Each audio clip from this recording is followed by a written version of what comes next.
Bonjour Alex, comment vas-tu? Bonjour Romain, ça va et toi? Bah très bien, très très bien. Merci de m'avoir. C'est un honneur pour nous, hein. Bienvenue sur Wap Radio. Merci. Donc toi tu t'occupes d'un site, d'une page Facebook aussi qui s'appelle donc Women's Soccer France, c'est ça? Ouais. Alors tu vas nous expliquer vaguement ce que c'est, parce que j'imagine qu'il y a pas mal d'auditeurs qui connaissent pas. Première chose, c'est d'où te vient cette passion pour le foot? Alors en fait c'est assez récent, ça pourrait étonner plein de gens, mais en fait ma passion pour le foot féminin a commencé en 2015. Donc c'était la Coupe du Monde au Canada. Ouais. Et en fait j'avais une pote, on était en train de jouer à Star Wars The Old Republic, et elle me dit si tu fous rien, il y a France-Allemagne, quart de finale en foot féminin et tout. Ouais. Bah, ok. Bon, j'ai de la chance sur le coup, je ne foutais rien, et je me suis mise devant la télé, j'avais un double écran, donc du coup voilà, et j'ai regardé, on a perdu ce match au tir au but, et il y a des images qui sont un peu restées dans ma tête, genre vraiment Claire Lavogesse qui mord le maillot de Jessica Wara. Je me suis dit, waouh, c'est hyper fort. Et bon, au terme de ce truc-là, on perd, et je me dis, oula, j'ai vraiment aimé ce qui s'est passé. Parce qu'en fait, quand j'étais, évidemment, quand je suis donc une petite française, et comme beaucoup, je sais très bien ce que je faisais en 98, et je regardais depuis toutes les coupes du monde avec mon papa, mais masculine, et en fait, ouais, c'est cool la compète et tout, mais de là à avoir une passion pour le truc, de là à allumer ma télé pour regarder des matchs de foot, non, tu vois, c'était vraiment, ouais, c'est sympa, mais sans plus, et ouais, ça se regarde, quoi. Et en fait, quand j'ai vu la Coupe du Monde féminine, j'étais là en train de m'accrocher à mon truc en mode, mais qu'est-ce que c'est que ces guerrières? Elles tombent, elles se relèvent, elles ne jouent pas, elles ne trichent pas, elles ne chialent pas, elles sont à fond pendant 90 à 120 minutes. Donc, moi, je suis tombée complètement amoureuse de ce truc-là. C'est une autre ambiance, hein. Ouais, c'est complètement, c'était complètement dingue. En plus, bon, évidemment, c'était une Coupe du Monde, mais en plus, c'était au Canada, donc c'était blindé. Et je me suis dit, bon, ok. Qu'est-ce que je fais? Est-ce que j'arrête là, au risque de m'ennuyer dans ma vie, ou est-ce que je continue à regarder la compétition? Et je me suis dit, mais quelle équipe regarder? À l'époque, je savais que Megan Rapinoe avait joué à l'OL en 2005 de mémoire, et je me suis dit, bah pourquoi pas regarder cette équipe-là, quoi. Et j'ai bien fait, parce que voilà, la finale qui était absolument incroyable, hein, contre le Japon 5-2, et enfin c'était incroyable, vraiment, je me suis mise à chialer devant mon écran avec ma bière à 3h du matin, toute seule chez moi, hein, évidemment, et c'était hyper intense. Et en fait, bon, déjà, le but de Carly Lloyd, qu'elle marque en milieu de terrain, et au début, tu vois, elle arme son pied, tu dis, mais qu'est-ce qu'elle fait? Ça s'envole, tu me dis, jamais ça va rentrer, mais qu'est-ce qu'elle fait? Elle est folle, cette femme. Et en fait, quand tu te dis que potentiellement ça peut rentrer, tu te dis, mais c'est pas vrai, et ça rentre, et tu dis, what the hell? Et c'était complètement dingue. Tu te dis, voilà, la meuf, elle a pris son tir, elle a pris sa chance, elle a réussi son truc, c'était absolument fabuleux, c'était c'est très audacieux de sa part. Et évidemment, vraiment, le truc qui m'a choqué, c'est quand Abby Wambach rentre sur le terrain et Carly Lloyd lui donne le brassard de capitaine. Et je me suis dit, mais j'ai jamais vu ça en fait dans aucun match de foot. Et je me suis dit, c'est plutôt cool. C'est vraiment une marque de respect et je trouve ça plutôt sympa. Et après, à la fin du match, je connaissais absolument rien d'Abby Wambach. À la fin du match, elle court, elle va, bon, je savais pas non plus que c'était son ex-femme en devenir, elle court et puis elle va embrasser sa femme. Et là, je suis restée con et je me suis dit, mais c'est incroyable. Cette image-là, elle va faire le tour du monde, et c'était jamais vu. Et moi qui suis homosexuel, j'étais là, oh mon Dieu, que se passe-t-il? Et c'était absolument génial. Et je suis devenue complètement obsédée par cette équipe. Vraiment, c'était genre, je mangeais, je dormais, je regardais US Women's National Team, et j'ai regardé toutes les pages Wikipédia, j'étais incollable sur le truc, je regardais, j'ai appris en fait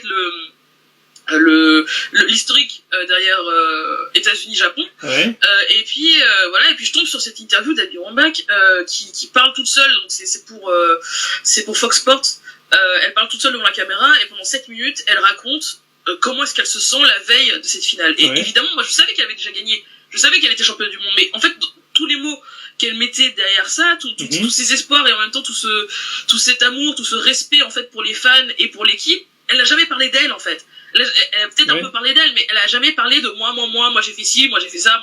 Non, elle a parlé de ce qu'elle allait apporter à l'équipe, ce qu'elle exigeait d'elle-même pour rendre service à l'équipe, etc. Elle a beaucoup parlé d'espoir, elle a surtout parlé d'échec. Et je me suis dit que c'était un discours qui était absolument méconnu en France, de se dire que c'est pas parce que t'es arrivé à 2 doigts du sommet du monde que si tu tombes, t'es fini.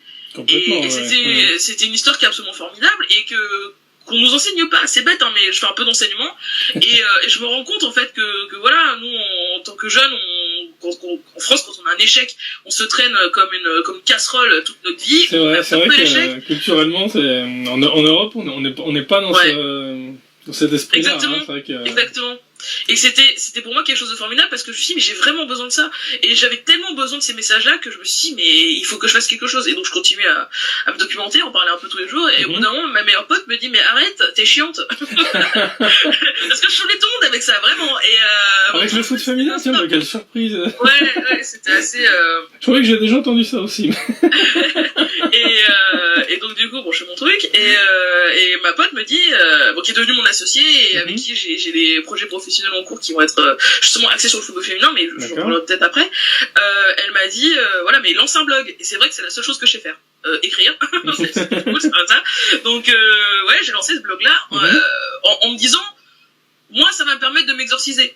Ouais. Tu vois, comme toi tu peins, moi je dessinais un petit peu et je me disais putain mais il faut vraiment que j'arrive à sortir ça parce que c'est vrai qu'au bout d'un moment je me trouvais chiante avec moi-même et j'ai lancé ce truc sans arrière-pensée, sans me dire que il y a des choses incroyables qui allaient se passer. Je me suis dit, il faut que j'écrive parce que je pense qu'on en a un peu besoin quand même. Et j'en ai besoin pour moi. Je me suis dit, bon, bah, pour les autres, ça peut être sympa aussi. Donc je commence à écrire. Et puis comme je suis community manager, enfin social media manager de formation, j'ai lancé les réseaux sociaux en même temps. Et en fait, très rapidement, on s'est retrouvé avec des gens qui étaient vraiment hyper intéressés et qui étaient dans cette niche qui est le football féminin déjà et football féminin en Amérique du Nord, donc NWSL, US et Canada. Enfin, d'abord US, puis ensuite beaucoup Canada. Je me suis dit, c'est ouf. Et en fait, des gens étaient là hyper intéressés. Et donc... c'était assez impressionnant et donc on s'est lancé en septembre. En décembre on était au dernier match d'Abby Wambach à la Nouvelle-Orléans. Donc ce qui était marrant c'est que c'est là où j'ai rencontré Bruno Bini qui était à l'époque sélectionneur, donc c'est l'ancien sélectionneur de l'équipe de France qui est devenu sélectionneur de l'équipe chinoise qui a été évincé depuis mais en fait j'étais là et ce qui était cool c'est que j'ai pu aider à traduire parce qu'en fait c'était du chinois au français mais moi il fallait que je traduise du français à l'anglais parce que ça avait un peu de mal. J'ai rencontré des journalistes et tout et quand je me suis rendu compte de qui c'est, je me suis dit oh ok et donc j'ai traduit et tout. Bruno m'a invité après à un camp à Montpellier. On est en très bon contact et bon voilà j'ai été en presse pour le dernier match d'Abby Wambach à la Nouvelle-Orléans qui était un truc incroyable, 30 000 personnes hein. Oui. C'était hallucinant. Ensuite, on a fait quoi ? C'est des assistances où on n'est pas forcément tellement habitué en Europe, hein, au niveau du foot féminin. C'est ça. C'est que nous, on est à 20 000 à peu près, on est très contents. Ouais. Après, voilà, 30 000, le stade était plein, quoi. C'était la fin du Victory Tour. C'était, et puis c'était le stade qui est réputé le plus loud de tous les États-Unis, hein, qui est le Mercedes-Benz Superdome, le Home of the Saints de la Nouvelle-Orléans. Ouais. Bon, bref, on a fait ça. Ensuite, qu'est-ce qu'on a fait ? On est parti à la FIFA. On a fait la conférence, etc. à la FIFA. C'est là où j'ai rencontré Karina Leblanc. Si tu veux des anecdotes, je vais t'en balancer plein. Là. C'est parti. Je vois donc cette personne, voilà. Et à l'époque, j'avais vraiment pas trop de culture sur l'équipe canadienne. Et puis on parle, et puis elle me dit bonjour, salut, enfin je m'appelle Karina et tout, je lui serre la main, je dis ah machin, je m'occupe de vos souffrances. Puis après je m'arrête, je frise et j'arrive, elle fait mais Karina, la Karina. Elle me dit et du coup c'est devenu une sorte de joke à chaque fois qu'on se voit parce qu'on se voit un peu, on s'est vu à la FIFA, on s'est vu au draw de la Coupe du Monde parce qu'elle est devenue la head of CONCACAF, donc c'est quand même ouf. Et puis bon bah il y avait Abby à ce moment-là et je me suis dit, j'avais amené mon maillot et je me suis dit c'était pas très pro de lui demander de signer mon maillot comme ça et tout, même si voilà on était un peu tous fans en même temps, c'est quand même Abby Wambach et là c'est l'anecdote la plus incroyable du monde. Tu sais parfois quand pour te donner un prétexte à l'échec, tu vas dire ouais alors si je vois cette personne là à tel endroit je lui demande, mais si je la vois pas à ce moment là à cette heure là, bon écoute c'est pas grave, j'aurais tenté, tu vois. C'est des trucs un peu cons, un peu enfantins, mais ça te permet un peu de te libérer et de dire bon bah c'est pas grave, tu pars sans regret. Et je me suis dit, Abby elle partait pour des interviews et tout, et je me suis dit bon si je croise Abby Wambach au chiottes de la FIFA des trucs improbables, tu vois. On sait jamais. On sait jamais, voilà, je lui demande de signer moi, mais bon pas dans les chiottes parce que c'est encore plus creepy que mais je me suis dit attends, s'il se passe ça, ce truc incroyable, allez je trouve le courage et je peux lui demander. Bon, je descends aux toilettes faire ma petite affaire, et là, j'ouvre la porte, et bam Abby Wambach a sorti des interviews et ces trucs, et je me suis dit, oh putain. Donc du coup, j'ai un maillot signé par Abby. D'accord. Donc voilà, donc c'était assez cool. Dans les toilettes, donc du coup. Non. On a sorti quand même, c'était un peu moins glauque. Mais voilà, c'était assez... Quand on a couvert le dernier match d'Abby en décembre, on en a profité pour faire des interviews de Ali Krieger et d'Ashley Harris, qui sont un peu des fan favorites. Ali n'est plus dans l'équipe, Ashley est toujours dans la course, mais bon, a priori ce sera plutôt Alyssa Neher. Mais voilà, ce sont des fan favorites et elles ont surtout des choses extrêmement intéressantes à dire. Donc voilà, j'en parle. Ashley, parce qu'elle a cet engagement en fait sur les personnes qui souffrent de dépression. De pensées suicidaires et de maladies mentales, et c'est quand même hyper important d'en parler, on n'en parle pas assez, de dire que des maladies mentales sont des maladies. Et Ali, parce que elle avait cette expérience en Europe, elle a une citation du Petit Prince qui est tatouée en allemand sur son flanc, et j'avais trouvé ça hyper cool. Et je me suis dit, bon, quitte à faire le déplacement, on leur poser des questions. Ok, c'est peut-être pas tout à fait Victory 2 related, mais en tout cas, ouais, ça s'est très bien passé. Et en fait, quand on est revenu, on a sorti les interviews entre Noël et le Nouvel An, et en fait, ce qui était marrant, c'est que le 31 décembre, on a sorti celle d'Ashley ou d'Ali, je sais plus, Ali peut-être. Et le 31, donc c'est le 31 à minuit. Moi, j'étais tout seul chez moi, donc j'allais me coucher, c'était un peu la loose. Et le lendemain matin, on a complètement freaked out avec ma pote, enfin avec Flora, parce que on avait été giflés. C'est-à-dire que l'interview avait été transformée en gif, avec les citations et tout sous-titré sur Tumblr, et on s'est dit, oh la vache, ça montre à quel point on a atteint les millennials. Et du coup, c'était cool. Et quand on a posté ça, on a eu énormément de retours positifs de personnes de la communauté qui nous ont dit merci de nous ramener ça, merci. Et c'est à ce moment-là qu'on a compris que c'était plus à propos de nous, qu'on n'avait pas le droit d'arrêter, qu'on n'avait pas le droit de trahir en fait la communauté, c'était plus dans nos mains. Donc ça a été aussi un peu un choc, très positif au demeurant évidemment.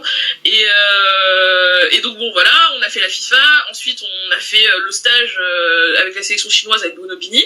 Alors je savais pas, mais c'est pas du tout habituel de la part de Bruno de faire ça, et s'il nous écoute, je le remercie. Ouais, c'était un vrai honneur d'être avec cet homme-là on a beau voilà, il a cette image publique qu'il a, et moi j'ai absolument aucun commentaire à faire là-dessus, mais c'est un homme extrêmement bon, enfin il m'a étonné quoi.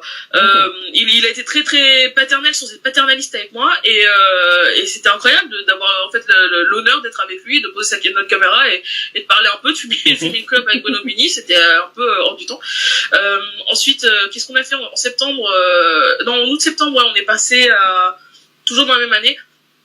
On allait voir le Washington Spirit à Washington DC. On a couvert, et c'était incroyable parce qu'on a toujours été témoin de choses de l'histoire du foot féminin sans en avoir conscience dès le départ. Mais c'est à l'époque où, je sais pas si tu te souviens, mais Megan Rapinoe posait son genou pendant l'hymne national, donc en écho avec ce qui se passait avec Colin Kaepernick, qui évidemment, aux États-Unis, le drapeau est une chose qui est énorme, on peut pas cracher dessus, on peut pas l'exhiber sans, voilà, on peut pas faire de choses au drapeau, choses qu'on comprend pas trop en France.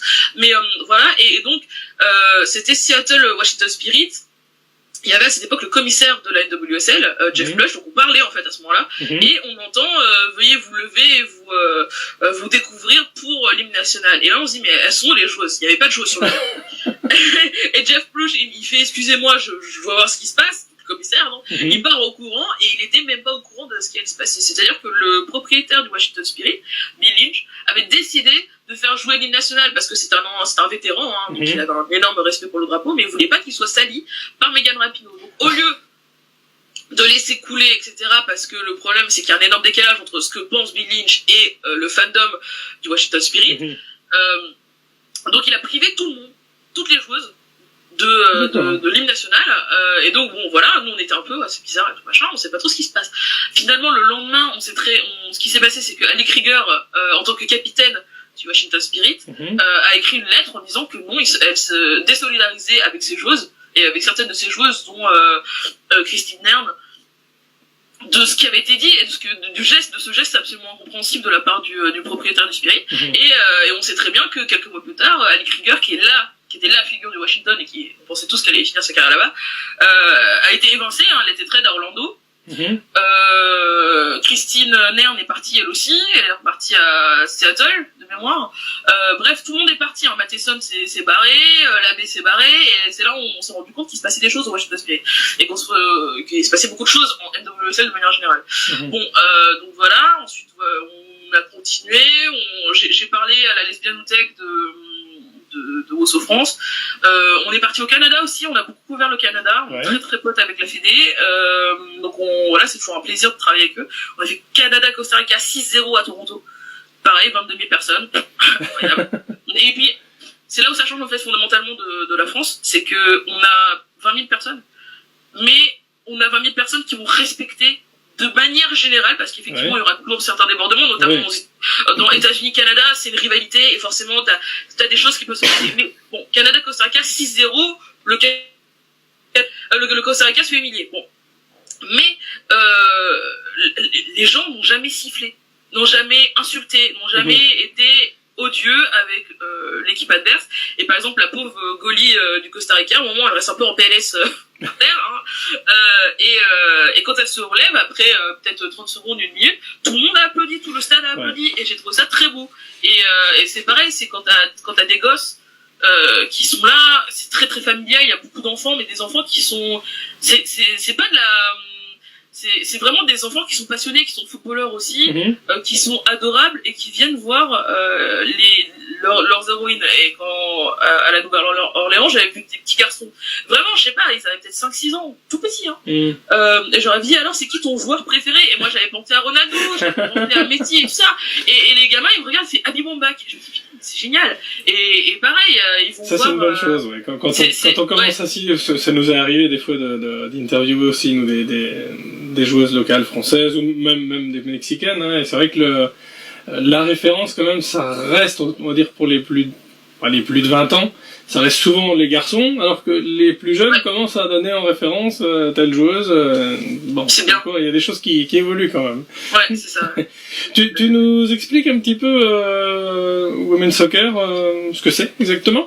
Alors du coup, on est, comme vous avez pu le remarquer, on est, je suis très bavarde, et en plus on est donc évidemment spécialisé en soccer nord-américain, mais aussi en fait. Le football, et quand on parle d'un sport, surtout quand on est en Europe, en fait, un sport qui traditionnellement est masculin, on sait qu'on s'attaque à d'autres choses. On s'attaque au sexisme, on s'attaque à l'homophobie, à toutes les discriminations. Donc en fait, moi ce qui m'intéresse, c'est de voir comment le sport est un outil social, et ce qu'on peut raconter en fait de tout ça. Moi par exemple, je milite pour l'égalité salariale. Pour l'instant, je milite pas pour la mixité. Parce que j'ai l'impression que déjà c'est assez improbable de dire qu'à haut niveau on peut pas penser mixité entre hommes et femmes, c'est pas possible. Sur une équipe, sur un terrain, c'est difficile, physiquement. C'est extrêmement difficile, et puis il faudrait changer toutes les règles. Mais pour moi, voilà, c'est très important déjà de se rendre compte d'à quel point le sport est important pour se trouver une place dans la société, pour s'exprimer en tant que personne, en tant qu'individu, en même temps que famille, on va dire. Et je vais prendre un exemple tout simple, mais au Rwanda, le sport, en tout cas le foot féminin, a permis aux femmes de retrouver une place dans une société exsangue, qui a été massacrée, qui a été violée. Y a cette femme qui a décidé de parler de foot féminin et d'instaurer un peu. Ça n'a pas été facile, et elle a lancé un truc qui s'appelle Aquos. Je vous invite à regarder ce que c'est sur internet. Et en fait, elle s'est rendu compte que les femmes, en se rendant compte que dans une équipe elles avaient un rôle, elles se sont rendues compte qu'elles avaient un rôle dans la société. Donc déjà, évidemment, dans des foyers où la place de la femme est un peu compliquée, c'est hyper important. Ensuite, ça a permis aux jeunes femmes d'accéder à l'éducation. Pourquoi? Parce que les universités se sont dotées d'équipes. Et donc, c'est un peu comme aux États-Unis, etc. Et les universités vont faire des bourses aux bonnes joueuses pour qu'elles puissent étudier ce qu'elles veulent. Donc, on a des joueuses qui sont devenues doctorantes en droit. Et ça change une société. Et pareil, d'un point de vue économique, par exemple, si on a un marchand de nourriture qui vend, on va dire, 2 brochettes de chèvre en temps normal, quand une équipe qui se déplace, quand il y a un match il y a toutes les équipes, donc t'as les 2 équipes qui se déplacent, t'as le staff, t'as le corps arbitral, les officiels, plus les fans, et ben en fait, au lieu de vendre 2 brochettes de chèvre, tu vends ta chèvre entière. Et c'est peut-être une échelle qui est petite, mais mine de rien, c'est des choses qui sont hyper importantes. Et quand je me suis rendu compte de tout ça, c'est hyper... c'est juste de dire que moi, je parle pas de performance, je m'en fous. Pourquoi ? Parce que Eurosport le fait très bien sans moi. Et il y a tout un tas de sites qui parlent de performance, qui vont dire, voilà, cette joueuse a évolué dans une position qui n'est pas la sienne, etc. Ils ont cette notion... Moi, j'ai pas de notion technique. Ils ont cette notion technique. Et je me suis dit, moi, ça m'importe peu, finalement. Moi, ce qui m'importe, c'est de voir des femmes qui sont badass, qui font le sport qu'elles aiment, qui ont un cœur, un très gros cœur, et qui en plus s'engagent sur des choses. Donc ça, c'est Women's Soccer France. C'est l'ADN du truc. On parle de belles histoires, on parle pas de performance. Une bonne chose. C'est le côté aussi humain qu'on retrouve toujours très présent dans le foot féminin. Et bon, on espère que voilà, ça fera partie des choses qui influenceront le foot garçon à l'avenir, un peu plus qu'aujourd'hui. C'est pas facile parce que c'est vrai, même pareil pour nous. Hein, je veux dire, en France par exemple, c'est une catastrophe pour essayer d'accéder au stade. Pourquoi ? Parce qu'ils nous demandent notre carte de presse. Oui. Et personne n'a jamais fait sa vie en parlant du foot féminin. Hein. Personne. On est tous obligés enfin, je veux dire, si on fait pas partie d'Eurosport, on va dire, on est obligé de se greffer en tant qu'indépendant, on va se greffer ailleurs, on va aller chercher de l'argent, tout ce qu'on a fait, c'est sur nos deniers. Donc, l'argent, on va le chercher dans nos tafs respectifs, voilà, quand je suis allé faire Canada-Costa Rica, j'ai posé mes jours. Oui. C'est ça le prix de la passion, et c'est hyper important, en fait. C'est hyper important, c'est des sacrifices peut-être, et c'est rien par rapport aux sacrifices que les joueuses font, par exemple. Mais pour nous, c'est important de le faire, parce que on est un tournant. On l'a vu beaucoup en 2017-2018, mais c'est hyper important pour nous de le faire, en fait. Oui, c'est vrai qu'il faut rappeler quand même, effectivement, la différence de réalité entre le foot féminin et masculin. Exactement. Alors que ce soit au niveau des infrastructures ou effectivement au niveau des salaires des joueuses qui n'ont rien à voir. Bien sûr. Je pense à un exemple que j'ai eu hier, justement, encore d'une joueuse des Chivas au Mexique qui avait été contactée par un autre club que je citerai pas, mais voilà, qui simplement réclamait 100 € par mois et c'était trop cher. Voilà. Donc on en est là. On en est là. Trop cher. Voilà. Jamais on demandera jamais à un homme d'arrêter sa carrière pour élever sa famille. Voilà. Ça s'est jamais posé comme question. Quand on regarde par exemple le couple Sydney Leroux, Dom Dwyer, qui évolue en équipe nationale et qui Sydney à la base était au FC Kansas City, elle est partie à Orlando pour rejoindre Dom et fonder leur famille. Les hommes ont un tel salaire que jamais on va se poser la question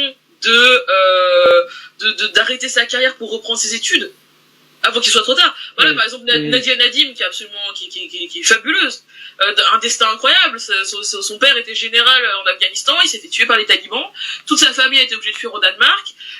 Du Danemark, où elle évolue dans l'équipe nationale, Nadia est partie chez les Portland Thorns. Aujourd'hui, elle joue au PSG, donc si jamais vous avez l'occasion de voir... C'est tout récent, hein, comme ça. Voilà, c'est extrêmement récent, il faut aller la voir, et elle a une histoire incroyable, et elle, en plus d'être une très bonne joueuse, elle passe aussi un doctorat en chirurgie. Voilà, donc c'est la réalité, et à chaque fois évidemment on va se heurter à toutes les remarques un peu sexistes, un peu voilà, mais bon, haters gonna hate, et moi je m'en fous des haters parce que voilà, ce qu'on fait c'est juste, je pense. Oui, c'est un but humain avant tout déjà. Ouais, exactement. Ben Alex, merci beaucoup. Merci d'avoir pris un petit peu de ton temps pour notre modeste radio. Qui essaie avec grand plaisir. On essaie de faire ce qu'on peut pour le développement du foot féminin. Non mais c'est pareil, c'est hyper important. Parfois on a l'impression qu'on galère de fou, qu'on donne des coups d'épée dans l'eau, etc. Mais c'est tellement priceless pour les joueuses et pour faire avancer. Si on fait avancer d'1 millimètre la cause, mais on a déjà gagné.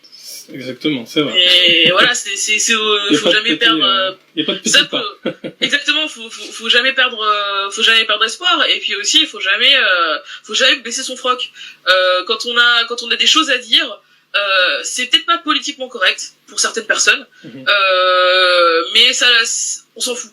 Ça peut arriver que voilà, moi je vais préférer utiliser ma plateforme où j'ai absolument toutes les libertés possibles, j'ai aucune frontière pour parler de choses qui sont hyper importantes à mes yeux, comme par exemple, je donne un exemple, c'est un exemple au hasard, mais par exemple quand Ada Hegerberg, on lui vole, c'est un robe, enfin c'est un putain de...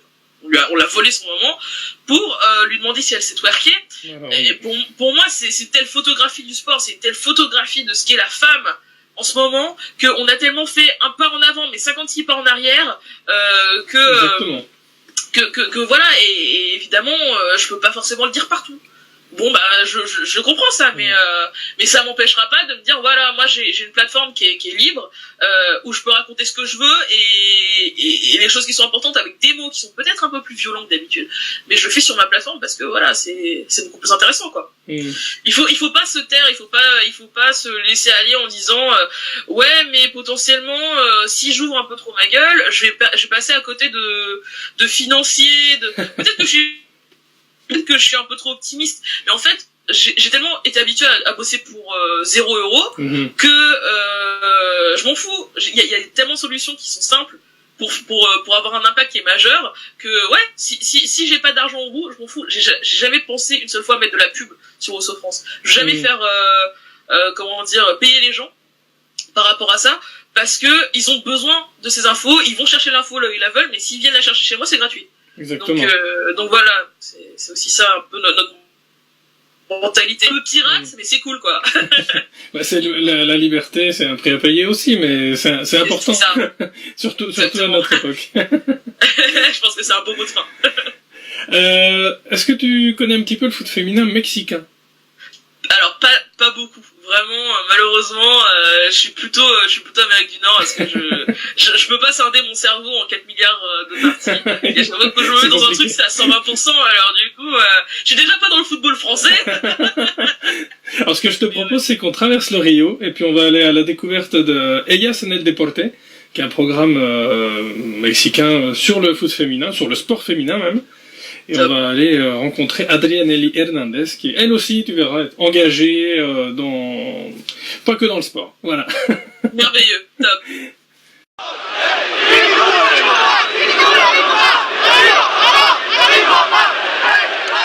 Hola Adrianely. Bonjour Adrianely, comment vas-tu? Très bien, merci beaucoup. Très contente de pouvoir parler avec toi. Bienvenue sur Web Radio, tout l'honneur est pour nous. On va te présenter un peu. Tu es donc journaliste, passionné par le sport, une grande connaisseuse du sport d'ailleurs. On te surnomme Nellypedia. De la historia del deporte, y por eso unos te apodan Nellypedia. Et entre 2013 et 2015, tu crées le blog Deportintero, qui parle autant de foot masculin que féminin, c'est bien ça? Oui, c'est ça.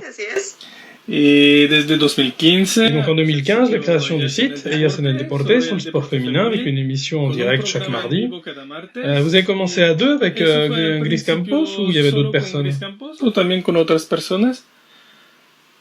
Non, il y avait aussi Fatima Leiva, qui est une ancienne internationale mexicaine, et il y avait aussi Fanny Viera, qui nous soutenait. Elle n'a pas été professionnelle, mais elle était reconnue dans le milieu du football amateur. Muy bien. L'équipe complète avec aujourd'hui Steph Carmona. Oui. Et comment nació tu pasión por el deporte? Et comment est née ta passion pour le sport? Tu pratiquais, j'imagine, des sports à titre personnel? Oui, depuis gamine, je joue au football et je sais plus, je crois depuis mes 9 ans. Et puis à l'école, j'ai vu que je pouvais faire d'autres choses, comme écrire sur le sport, et c'est là que j'ai choisi ce que je voulais faire, c'est-à-dire journaliste. Et donc j'ai pu allier les deux choses qui me plaisaient, le sport et écrire. Et c'est de là que sont nés les projets dont je parlais. Y pues de ahí es que nacen después los proyectos que ya mencionaste. Okay. Et donc ce travail de journaliste, c'est une vraie passion depuis l'enfance, ou bien c'est venu petit à petit comme un chemin de vie? Como un buen camino de vida? Dès qu'est arrivé l'adolescence, j'ai commencé à adorer écrire et donc à voir quelles options je pouvais prendre pour faire carrière, et j'ai suivi le chemin pour être journaliste. Y así fue que elegí que si quería seguir escribiendo, pues podía optar por ser periodista. Muy bien. Et quelle a été ton expérience la plus forte, la plus intense avec Ellas en el Deporte? Une intervention, une émission? O el programa en vivo, no sé. Bah, jusque-là, ça aurait été de couvrir la finale de la Liga MX. Coberturas de la final de la Liga MX, sobre todo le premier tournoi pro qui était la Coupe de la Ligue, 3 jours à Toluca, c'était super émotionnel. C'est avec tout le monde à Toluca. Y un logro para todos estar ahí en Toluca. Et puis les matchs aller-retour sur la première finale du championnat au Stade Hidalgo entre Pachuca et Chivas. Et puis le match retour à Guadalajara. C'est un grand match et avec la première grande affluence dans un stade pour la Liga. Un gran encuentro con la primera gran entrada de la Liga. Ces deux moments-là étaient très importants pour le projet Yes en el Deporte. Et tu en parlais donc en 2017, est enfin créé la Liga MX féminine, qu'on attendait depuis tant d'années. La création de la Liga MX féminine. Et donc après une coupe et 3 championnats, comment vois-tu le succès populaire de cette Liga? Ça te paraît évident ou bien ça te surprend un peu de voir ça? Je rappelle qu'il y avait plus de 50 000 personnes à Monterrey pour la finale retour entre les Rayadas et les Tigres. Ça peut paraître surprenant, voire impensable ici, vu d'Europe, autant de monde pour le foot féminin. Impensable. Sí, yo creo que... Oui, forcément, je crois que c'est surprenant pour beaucoup de gens, pour nous aussi, mais en même temps, c'est quelque chose qu'on espérait voir rapidement, parce que le Mexique adore le foot. Esperábamos se diera pronto, porque México es un país al que le gusta mucho, pues, el fútbol, ¿no? Mais bon, comme on le constate chaque mardi dans l'émission, malgré tout, il y a beaucoup de machisme et de condescendance pour le foot féminin. Que no se le da tanta importancia al fútbol femenil. Si bien pasa eso, mais ils doivent voir que c'est du foot, les gens viennent, s'enflamment, se passionnent. C'est une passion mexicaine, on n'oublie pas la finale du Mondial 70 avec un stade Aztec plein, 100 000 personnes. 100 000 personas fueron a ver. Y en el, híjole, no sé si fue el 2003. Et bien en 2003, quand la sélection féminine a joué au stade Aztec, pareil, stade presque plein. Donc finalement, c'est pas une surprise que les gens s'intéressent, se passionnent, s'identifient aux équipes féminines. Se emocione y se identifique con los equipos de fútbol femenil.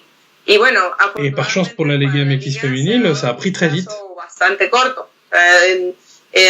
À peine 3 championnats et déjà il y a beaucoup de passion, donc on avance bien. Interés de la gente, pues se van dando. Falta, pero creo que va avanzando. Et pues además de oui.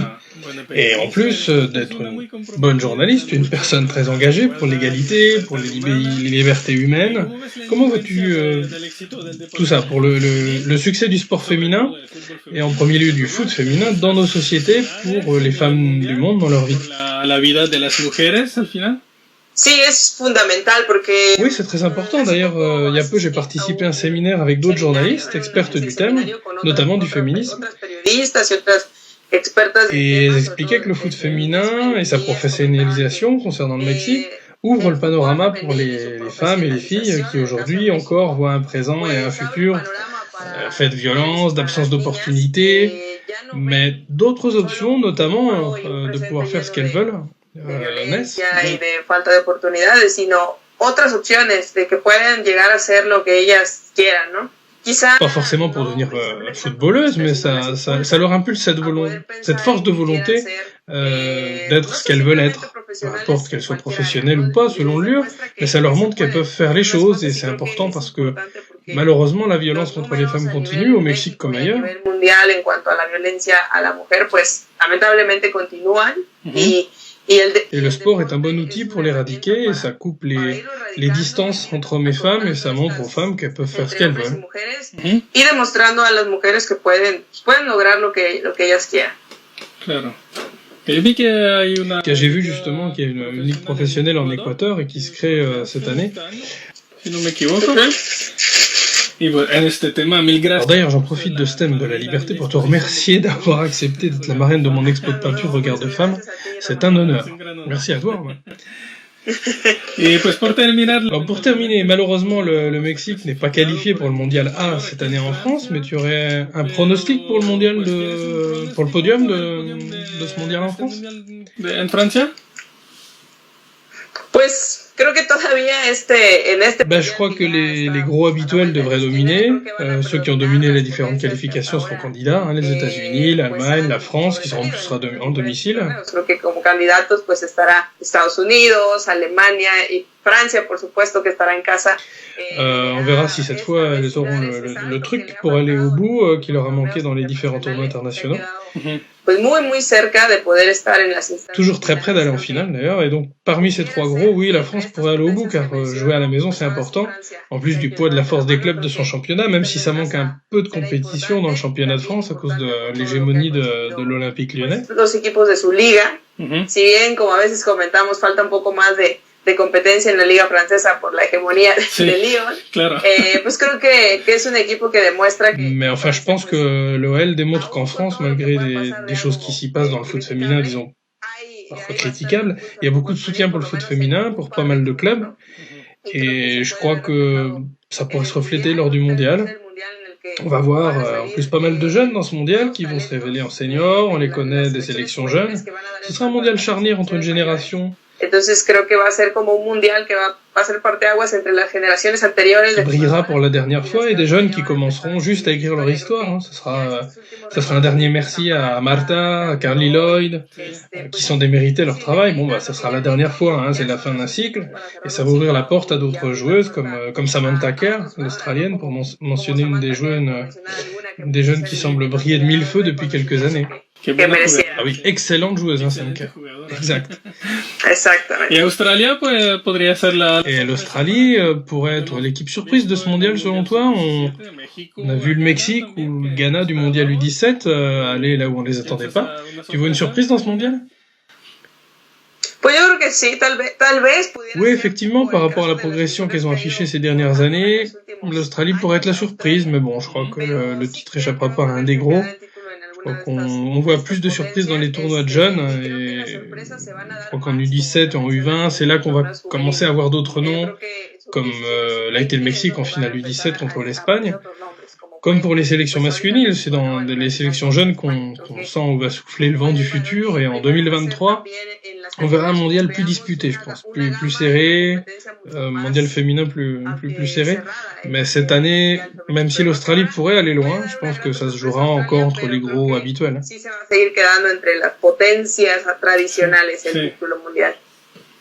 Vamos a ver.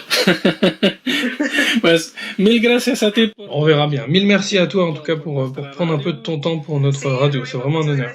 Merci à toi pour m'inviter et m'accorder cet espace, et j'espère que les gens s'intéressent au foot féminin du monde entier, pas qu'à celui du Mexique, et s'ils ont le temps, ils peuvent aller jeter un œil à ISNL Deporte. Il y a le site, la page Facebook avec notre émission du mardi, si vous pouvez la voir malgré l'heure, ou alors en replay, et puis vous serez informé de la vie du foot féminin de ce côté du monde.